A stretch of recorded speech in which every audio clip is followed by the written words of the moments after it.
सच से सामना, the nation first पर मनोज मस्ताना के साथ। दोस्तों नमस्कार, मैं मनोज मस्ताना, आप देख रहे हैं टीएनएफ न्यूज। आपका बहुत बहुत स्वागत। दोस्तों आज की सबसे बड़ी खबर निकल करके ये आ रही है कि क्या ट्रंप अमेरिका में बौखला गए हैं।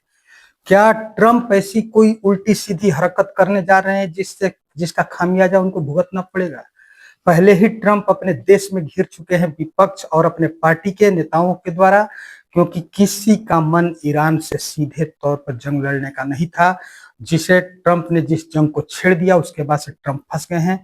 अब भी एनआईसी की रिपोर्ट जो आई है उसमें सीधा सीधा लिखा गया है कि एक खामनेई नहीं बल्कि 10-10 खामनेई को भी ट्रंप मार लें तो वहां का निजाम चेंज ट्रंप नहीं कर सकते हैं।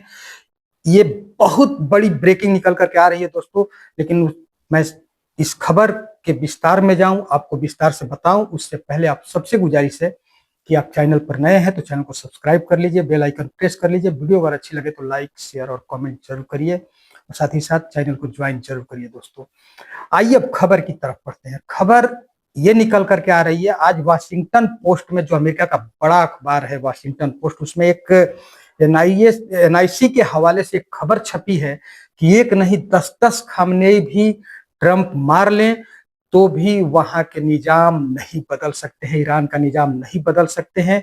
उसके कई कई कारण गिनाए हैं, जिसमें से प्रमुख कारण ये है कि ईरान में अपोजिशन मतलब विपक्ष नहीं है, न के बराबर है, और है तो स्ट्रॉन्ग नहीं है।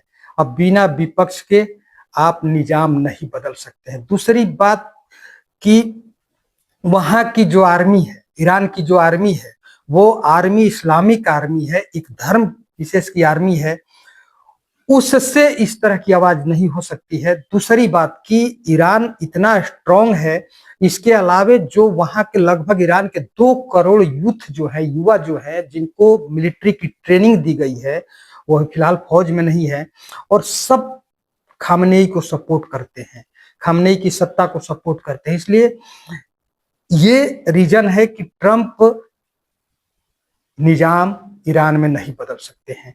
ये प्रमुख कारण है, क्योंकि वहां विपक्ष का अभाव है, ये प्रमुख कारण है दोस्तों। दूसरी तरफ खबर ये आ रही है कि इराक के रास्ते से ट्रंप अपनी मिलिट्री ईरान में भेजना चाहते हैं और जमीनी लेवल पर अब लड़ना चाह रहे हैं। ट्रंप सीधी तौर पर अब खुली जंग लड़ना चाहते हैं मिलिट्री के द्वारा, और वो भी इराक के रास्ते ईरान में इंटर कराना चाहते हैं। ये एक बड़ी खबर है जिसका ट्रंप का अपने देश में ही विरोध हो रहा है। उसके बाद ट्रंप भले कुछ कहें कैमरे के सामने कि 6, 7, 8, 10 सैनिक मारे गए हैं, जबकि ट्रंप की कमर तोड़ दिया है ईरान ने। ट्रंप इतना हमला किया गया है, उनके यूएसएस अब्राहम लिंकन दम समझिए कि डिस्ट्रॉय कर दिया है। कल का जो हमला समुद्र में हुआ, उनका सबसे बड़ा जो युद्धपोत है, जिनको वो बेड़ा कहते हैं, उस बेड़ा को तहस नहस ईरान ने कल कर दिया है अपनी बैलिस्टिक मिसाइल से, सुपरसोनिक मिसाइल से, एक के बाद एक हमला। उसके बाद दुबई में कल हमला जो हुआ, दुबई में जब हमला हुआ, ट्रंप सीधे सीधे बौखला गए और उनकी बौखलाहट सामने आने लगी, क्योंकि ट्रंप कल खुला ये बयान दिए कि हम अब निजाम बदल के रहेंगे। तभी ये वाशिंगटन पोस्ट से ये रिपोर्ट छपा है कि ईरान में निजाम बदलना ट्रंप के बस की बात नहीं है, ट्रंप बदल नहीं सकते हैं। तो दोस्तों एक मोर्चा पर अमेरिका, दूसरे मोर्चा पर इजराइल, और दोनों को करारी मात दे रहा है ईरान। और ईरान के जो नए सुप्रीम लीडर बनने जा रहे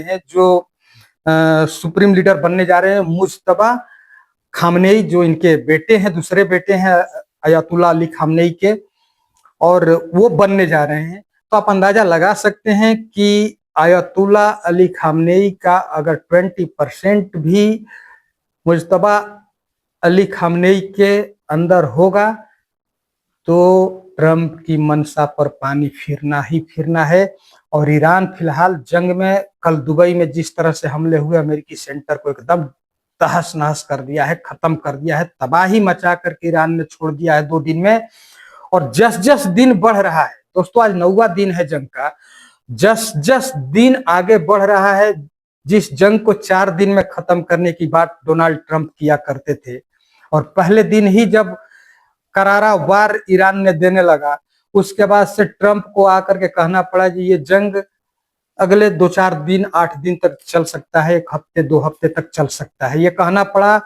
अब ट्रंप के पास कुछ नहीं है, अब वही चाह रहे हैं गुरिल्ला वार करना ट्रंप ईरान को मात देने के लिए, लेकिन वो संभव नहीं है क्योंकि ईरान की जनता जो है वो अपने मिलिट्री के साथ खड़ी है, क्योंकि अयातुल्ला अली खामनेई के बाद जनता का फुल सपोर्ट सरकार के साथ है, ईरान सरकार के साथ है। और जो ईरान के कमांडर हैं वो तो आकर के समय समय पर बयान दे रहे हैं, जारी कर रहे हैं कि हमने यहाँ तबाही मचाई, यहाँ किया, ये हमला हमने किया।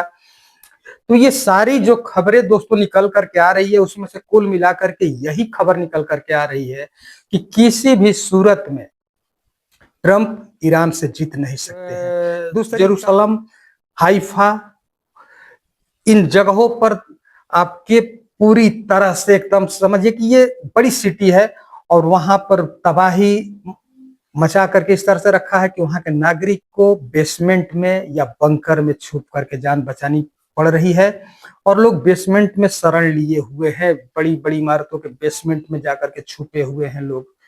ये स्थिति इजराइल में है क्योंकि इजराइल के बढ़ते दिन के साथ इजराइल की बर्बादी सामने आ रही है। लेकिन ये नहीं है कि बर्बादी एक ही तरफ हो रही है, दोनों तरफ हो रही है दोस्तों, क्योंकि तेहरान में भी जबरदस्त तबाही हुई है। इजराइल भी पीछे नहीं हट रहा है, इजराइल की तरफ से भी जबरदस्त हमला हो रहा है।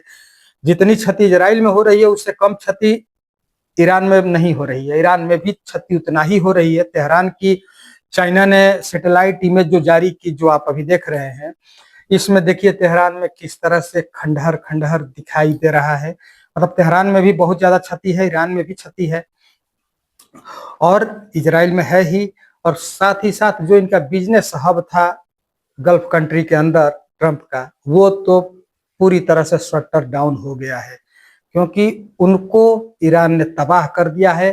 अब ट्रंप इराक के रास्ते ईरान में मिलिट्री भेज करके अब जमीनी जंग लड़ना चाहते हैं, आमने सामने की जंग लड़ना चाहते हैं।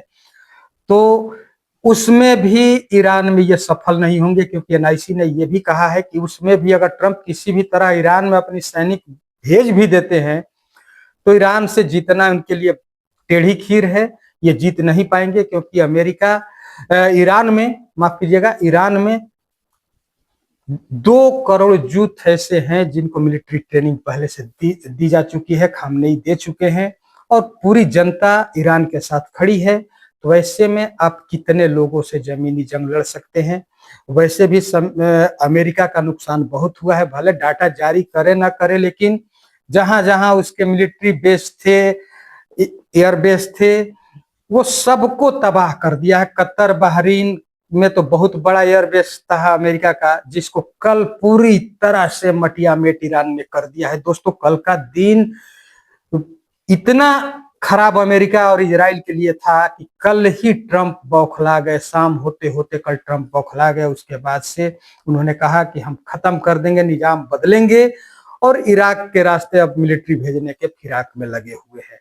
लेकिन क्या ट्रंप का ये फैसला सही होगा? इराक के रास्ते अगर मिलिट्री भेजते हैं ट्रंप तो क्या ईरान पर विजय पा सकते हैं? आप क्या सोचते हैं ट्रंप के रवैये पर और ईरान के कहर बरपा देने वाले अटैक पर? और इजराइल जो कि आग में घी डाल करके इस जंग को लहकाया, वो इजराइल अभी किस मुहाने पर खड़ा है? इन तीनों विषयों पर आप क्या सोचते हैं? आप अपनी राय कमेंट में जरूर दीजिए दोस्तों। और चैनल पर नए होंगे तो चैनल को सब्सक्राइब करिए, बेल आइकन प्रेस करिए। वीडियो अगर अच्छी लगे तो लाइक, शेयर और कमेंट जरूर करिए। बहुत बहुत धन्यवाद। नमस्कार।